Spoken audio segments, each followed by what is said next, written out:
Halo, Assalamualaikum warahmatullahi wabarakatuh. Selamat pagi anak-anak kelas 6, sehat semua ya. Semoga hari ini kita diberi kesehatan dan tetap semangat dalam mengikuti KPN. Jaga kesehatan jangan lupa ya. Oke, untuk pertama kali Ustazah Ifah terima kasih yang telah mengikuti apel virtual pagi ini ya. Untuk selanjutnya kita akan belajar tematik, yaitu pembelajaran pertama subtema 2. Tema berapa? Masih tema 6. Di Pupena halaman 33 sampai 38. Pupena yang C. Sudah siap semua ya? Kita akan belajar cara menentukan kalimat utama dalam teks non-fiksi. Nah, teks non-fiksi itu apa? Teks non-fiksi itu adalah teks yang ceritanya nyata, non-fiksi. Contohnya yaitu artikel, jurnal, berita. Artikel itu biasanya di mana? Di majalah, di koran. Nah, berita juga termasuk cerita non-fiksi, yaitu cerita yang nyata. Karena kalau berita itu pasti ada bukti-buktinya, pasti disertai dengan foto-foto. Nah, itu membuktikan bahwa cerita itu adalah cerita nyata.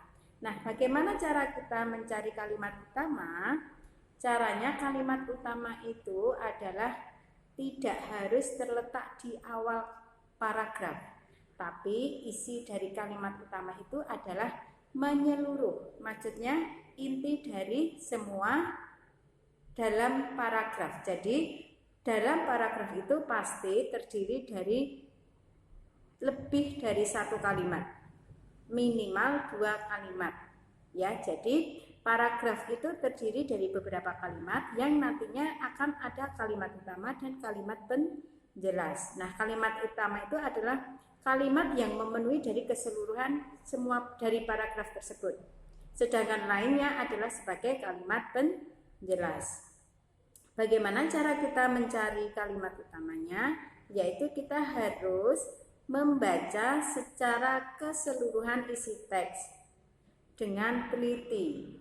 Teksnya setiap satu paragraf itu terdiri satu kalimat utama dan yang lain sebagai kalimat penjelas. Coba anak-anak diperhatikan di teks halaman 33 yang berjudul Pelayanan Sanitasi Berbasis Masyarakat. Perhatikan. Nah, itu coba yang pertama itu nanti ada kalimat utama. Lingkungan yang sehat memiliki beberapa kriteria. Salah satunya yaitu sistem sanitasi yang baik.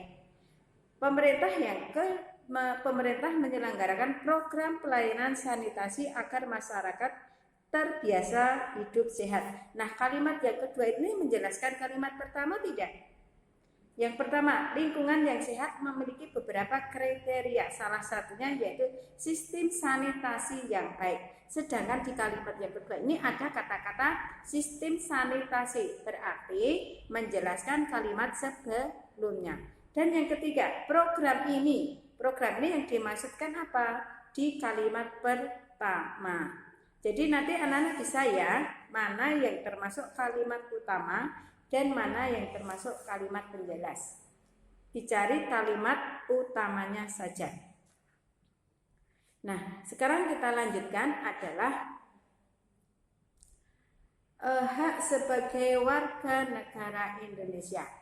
Kita sebagai warga negara pasti mempunyai hak, tapi tentunya disertai dengan kewajiban.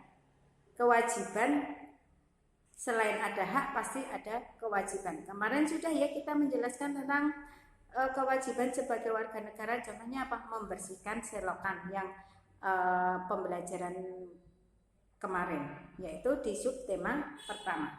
Oke, sekarang kewajibannya, sekarang haknya adalah apa saja? Contoh hak dan kewajiban warga negara merupakan dua hal yang berkaitan, yaitu hak dan kewajiban. Tidak hanya kewajiban saja, tapi tidak juga hak saja, tapi harus seimbang.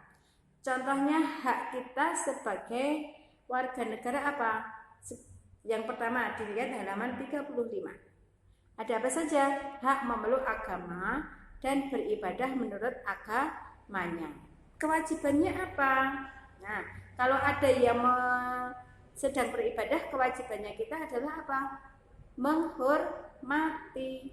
Nah, bagi orang lain yang menghormati, tapi sebagai pemeluknya kita menjalankan ajaran agama sesuai yang dianjurkan oleh agamanya masing-masing. Yang kedua, hak untuk mendapat pekerjaan hidup layak. Contohnya, pekerjaan yang layak itu apa saja? Ya, misalnya di pabrik, misalnya di swalayan. Nah, itu juga memperhatikan pekerjaannya, yaitu yang layak bagaimana?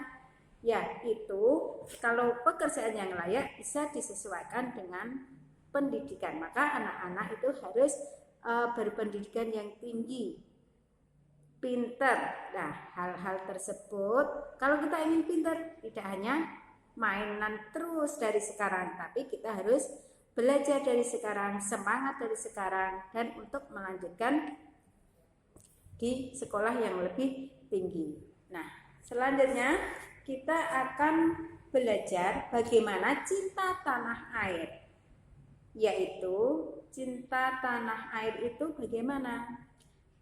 Merupakan rasa rela berkorban demi kepentingan bangsa serta bangga terhadap keberagaman budaya Indonesia. Nah, rasa cinta tanah air ini membuat kita senantiasa mengutamakan kepentingan negara. Kita rela berkorban, tidak egois, tidak mementingkan kepentingan sendiri. Kalau kita hidup di masyarakat, ya kita bisa mementingkan kepentingan di masyarakat. Contohnya membangun selokan kemarin, ya kerja bakti ya kita utamakan kerja baktinya dulu, nanti untuk setelah selesai kerja bakti ya misalnya kita baru pekerjaan di rumah dilanjutkan. Contohnya sikap yang menunjukkan rasa cinta tanah air, contohnya apa? Melestarikan budaya Indonesia, mengenalkan kepada masyarakat asing.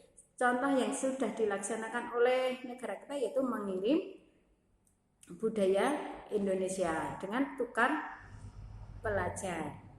Dengan apa lagi? Mempromosikan batik Indonesia ke negara lain. Ada lagi mempromosikan tari-tarian Indonesia di kegiatan-kegiatan di negara asing. Contohnya kegiatan di ASEAN. Contohnya SEA Games. Nah, itu kadang negara kita mengirim kebudayaan yang berupa tarian atau pakaian. Nah, itu sebagai tanda apa? Cinta tanah air. Terus mempelajari budaya daerah lain dengan penuh semangat. Meskipun kita orang Jawa Tengah bisa mempelajari kebudayaan Jawa Timur, bisa mempelajari kebudayaan Kalimantan. Itu sebagai apa? Rasa menghormati dan menghargai antar warga masyarakat, mengutamakan kepentingan bersama daripada kepentingan sendiri. Yang terakhir apa? Menghargai pendapat orang lain saat musyawarah atau diskusi. Nah, dalam hal musyawarah atau diskusi itu kita tidak boleh apa? Tidak boleh mementingkan pendapatnya sendiri, tapi kita harus menghargai pendapat orang lain. Nah, anak-anak, untuk dalam cinta tanah air itu kita pasti ingat dengan Sumpah Pemuda. Nah, Sumpah Pemuda itu apa?